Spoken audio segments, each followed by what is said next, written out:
Fredericton's Police Chief Barry McKnight recently released the crime statistics for 2009. How did the force fare? Nathan Swaim has the facts. The report indicates a notable increase in calls for service, reaching 24,459 calls. That is a 3% increase from 2008. The report also indicates a notable increase in crimes against people, jumping from 39% in 2008 to 46% in 2009. That's an increase of 279 reported cases to 383. Sexual assaults have spiked from 64 reported cases to 94 in 2009, while aggravated assault and uttering threats have mildly risen. Drug offenses are up 32% when compared to the 5-year average, 2/3 of incidences involving marijuana production, trafficking, or possession. Police Chief McKnight said that all crime categories that did increase in 2009 will be looked at further in 2010. However, there is some good news. The reports of break-and-enters have decreased. I'm Nathan Swain for Stu Journalism. With the academic year almost over, students who are returning for next year are already picking their courses. But the selection process has caused headaches and frustration for students once again this year. Colin Hod tells us more about this problem that seems to be haunting students year after year. WebAdvisor is a system St. Thomas University students know. It's a convenient way to see your grades and transcript. Most students also know that during course registration time, WebAdvisor can be the place where your patience is pushed to the limits. Well, I got up at 6 because I'm crazy.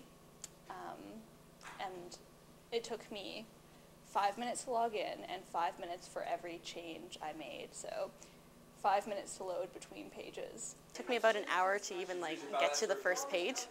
And then from there, it just took about 20 minutes for every time that I tried to change a page to get to my next selection. I guess I'm kind of expecting it every year, as it's happened the last 3 years I've done this, but realistically I still think that there's a better way to do it. Dan Hurley knows about the issues with WebAdvisor. As manager of IT services at STU, he's in charge of overlooking the course selection process. If there's an issue, he's the first to hear about it. WebAdvisor's a bit of a known beast for us here at ITS. We've had problems with it a number of years running now. And basically the situation is it's like running any kind of a website where most days you'll have a few people doing a few things at any one time, and then there's a couple of days a year where you have hundreds of people want to do something fairly complicated all at once. Most of the rush should be over by the end of the week, giving servers like this one a break. For STU Journalism, I'm Colin Hod. Many adult learners in this country rely heavily on volunteers. In April, they will be recognized for their contributions. Emma Smith explains. This is Sandra Johnson and John Cliff. They've been coming here every Monday and Friday for 3 years. Johnson is a tutor at Lobach Literacy. She works one-on-one with adults like Cliff to improve their reading and writing. People come to Lobach for a number of reasons. Some, like Cliff, have a disability that wasn't properly addressed in the education system. Others had to quit school early or just need to upgrade. Oh yes, I did have one that was actually taking courses at a university level, and his tutor told him he couldn't write any better, that he needn't bother coming back. So he came and just took the Lobach handwriting course, and that was, you know, a real success. So. Literacy is something that we take for granted as university students. But outside these walls, people like Cliff struggle daily with the task of reading and writing. Many New Brunswickers grow up not being able to read their bills or understand a label on a medicine bottle. We may not think of Canada as having a literacy problem, yet 4 out of 10 Canadians struggle with literacy. Here in New Brunswick, that number is much higher. More than 60% of adults don't have the minimum literacy skills. In the past decade, 340,000 people have moved from Atlantic Canada to another part of the country. The young and educated people leave, and New Brunswick is left with an older, less literate population. Jeanette Desarnes is the only paid employee at Frontier College. The nonprofit organization trains volunteer tutors who work with people struggling with literacy. Frontier College works with learning groups across Canada, but Desarnes says New Brunswick faces some specific literacy challenges. New Brunswick's economy is largely based on natural resources like forestry and fisheries and stuff, so we have a lot of the population that's out in rural areas. And a lot of people don't have access to a lot of like tutoring that we have, programs that we have here, or even like they're dealing with dial-up internet instead of high speed, so they don't have the resources they would have in bigger cities. There's often a stigma that's put on people who need help with their literacy. It's difficult for adults to go back and learn the basics of reading and writing.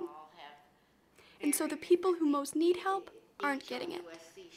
I think there's a lot of misinformation out there about literacy, about how it's a certain sector of the population, or it's just young people. Like anybody who's graduated from high school must be able to read. That's not true. Like there are so many people that need help.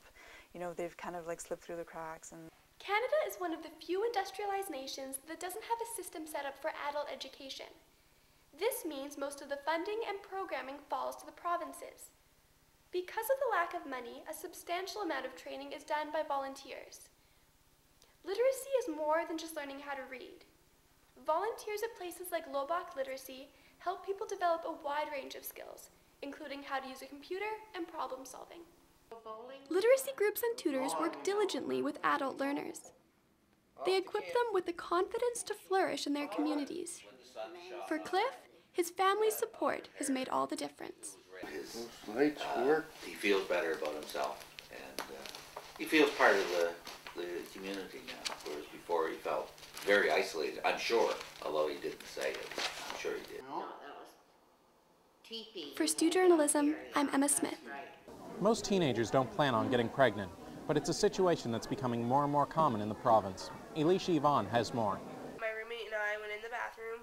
I took the test. We sat on the side of the bathtub for 2 minutes, because you have to wait, and waited for it to process, and then she looked at it before I did, and she turned around, looked at me with a very sad face, and showed me the test, and we both started crying because it came out positive.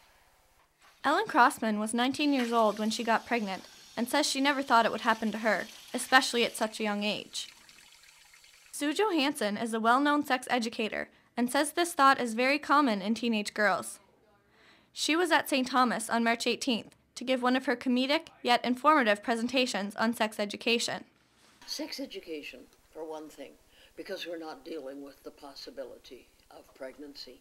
And it's not a possibility, it's a probability. Birth control is very easily accessible, and Sue says that young girls should be sure to take all the necessary precautions. We need to empower females so that they are absolutely, this is not negotiable. You will use a condom.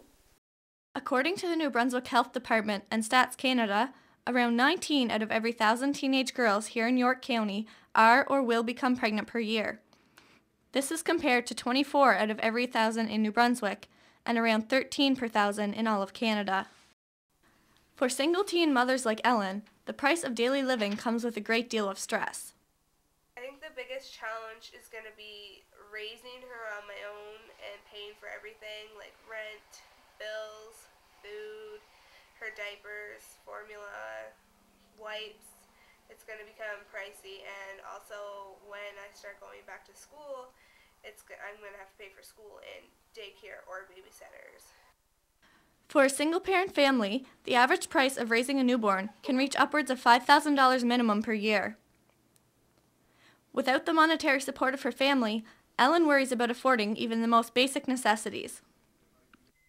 I was crying because I had to tell my parents, first of all, and last year my parents told me if I ever got pregnant that they wouldn't be there to support me, that I'd have to do it all on my own, and they wouldn't be there for me, they wouldn't help me in any way. So I was terrified to tell them, and plus I still had to tell the father. Although Ellen was hoping to be able to rely on the father for support, he had different intentions. Well, he, I guess, didn't want a kid, and he hasn't been around since. He's nowhere in the picture. Despite knowing how difficult it will be to raise a child on her own, Ellen tries to remain positive. Now that the shock is over, I'm 6 months, I'm having a girl, I'm going to name her Callie. I can't wait to have her, but even though I am excited, I would have rather waited until I was done school and had a job, but mistakes do happen, so I'm going to live with it. For Stu Journalism, I'm Elisha Yvonne.